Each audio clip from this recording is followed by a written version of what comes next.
ನಿಮ್ಮ ಆತ್ಮಗಳನ್ನು ದೇವರ ಮಕ್ಕಳಾಗುವಂತೆ ವಾಕ್ಯದಲ್ಲಿ ಬಲಪಡಿಸುವ ಅನುದಿನದ ಧ್ಯಾನ ಜುಲೈ 11. ಎಲೆನ್ ಜಿ ವೈಟ್ ರವರ sons and daughters of god ಎಂಬ ಪುಸ್ತಕದ 192ನೆಯ ಪುಟ. ಶೀರ್ಷಿಕೆ: ದೇವರನ್ನು ಸ್ತುತಿಸುವುದು ಧೈರ್ಯವನ್ನು ತರುತ್ತದೆ. ಈ ದಿನದ ಸತ್ಯವೇದದ ವಾಕ್ಯ: ಆಮೇಲೆ ಅವನು ಜನರ ಸಮ್ಮತಿಯಿಂದ ಯೆಹೋವನಿಗೋಸ್ಕರ ಗಾಯನ ಮಾಡುವುದಕ್ಕಾಗಿ ಕೆಲವರನ್ನು ಆರಿಸಿಕೊಂಡು ಅವರಿಗೆ ಪರಿಶುದ್ಧತ್ವವೆಂಬ ಭೂಷಣದೊಡನೆ ಭಟರ ಮುಂದೆ ಹೋಗುತ್ತಾ, ಯೆಹೋವನಿಗೆ ಕೃತಜ್ಞತಾ ಸ್ತುತಿ ಮಾಡಿರಿ, ಆತನ ಕೃಪೆಯು ಶಾಶ್ವತವಾಗಿದೆ ಎಂದು ಭಜಿಸಿರಿ ಎಂಬುದಾಗಿ ಆಜ್ಞಾಪಿಸಿದನು. 2 ಪೂರ್ವಕಾಲ ವೃತ್ತಾಂತ 20ನೆಯ ಅಧ್ಯಾಯ 21ನೆಯ ವಚನ.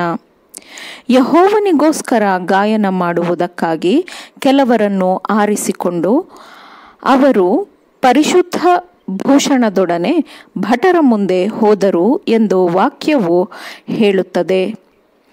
ಜಯ ದೊರಕಬೇಕೆಂದು 4 ದಿನಗಳು ದೇವರನ್ನು ಸ್ತುತಿಸಿ ನಂತರ ಶತ್ರುಗಳಿಂದ ಲೂಟಿ ಮಾಡಿದ್ದನ್ನು ಹೊತ್ತು ವಿಜಯದ ಸ್ತುತಿಗೀತೆಯನ್ನು ಹಾಡುತ್ತಾ ಯೆರೂಸಲೇಮಿಗೆ ಸೈನ್ಯವು ಮರಳಿತು.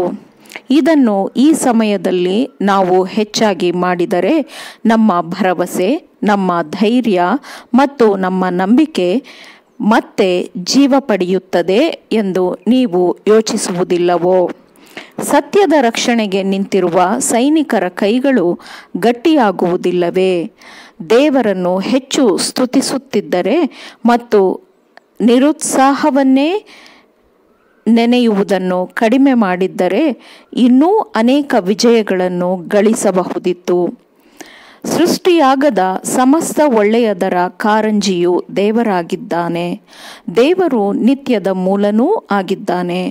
ಆತನನ್ನು ನಂಬುವವರು ಆತನೇ ಮೂಲ ಕಾರಂಜಿ ಎಂದು ಕಂಡುಕೊಳ್ಳುವರು. ಆತನನ್ನೇ ಸೇವಿಸುತ್ತಾ ತಮ್ಮ ಪರಲೋಕ ತಂದೆಯೆಂದು ಆತನನ್ನೇ ದೃಷ್ಟಿಯಿಟ್ಟು ನಡೆಯುತ್ತಿದ್ದರೆ ಆತನು ಆತನ ವಾಗ್ದಾನಗಳನ್ನು ನೆರವೇರಿಸುತ್ತಾನೆ ಎಂಬ ಭರವಸೆಯನ್ನು ಕೊಡುತ್ತಾನೆ. ಆತನ ಸಂತೋಷವು ಅವರ ಹೃದಯಗಳಲ್ಲಿ ತುಂಬಿರುತ್ತದೆ ಮತ್ತು ಅವರ ಸಂತೋಷವೂ ಹೆಚ್ಚಾಗಿರುತ್ತದೆ. ನಾವು ನಮ್ಮ ಹೃದಯಗಳನ್ನು ತೆರೆದು ಕ್ರಿಸ್ತನ ಪ್ರಸನ್ನತೆಯ ಕಿರಣಗಳನ್ನು ಹೃದಯದೊಳಗೆ ಅನುಮತಿಸುವುದು ನಮಗೆ ದೊರೆತಿರುವ ಅವಕಾಶವಾಗಿದೆ.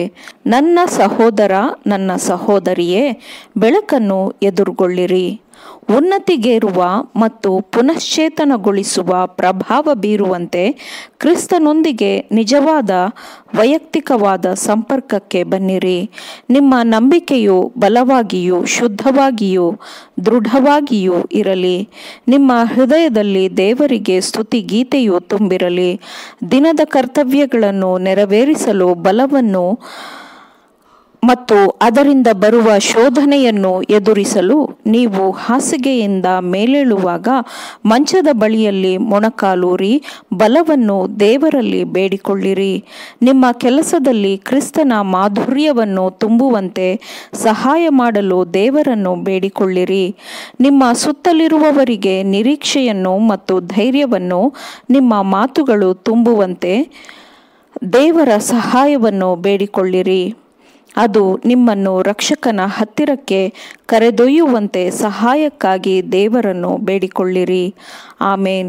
ದೇವರ ವಾಕ್ಯಗಳನ್ನು ಶ್ರದ್ಧೆಯಿಂದ ಆಲಿಸುವವರು ಪಾಲಿಸುವವರು ಆಗಬೇಕೆಂದು ನಿಮ್ಮನ್ನು ಉತ್ತೇಜಿಸುತ್ತೇನೆ. ಪರಿಶುದ್ಧಾತ್ಮನ ಸಹಾಯದಿಂದ ಆಲಿಸಿದ ನಿಮ್ಮೆಲ್ಲರಿಗೂ ಧನ್ಯವಾದಗಳು. ಮತ್ತೆ ದೈನಂದಿನ ಧ್ಯಾನಕ್ಕಾಗಿ ನಾಳೆ ಸಂಧಿಸೋಣ. ಆಮೇನ್.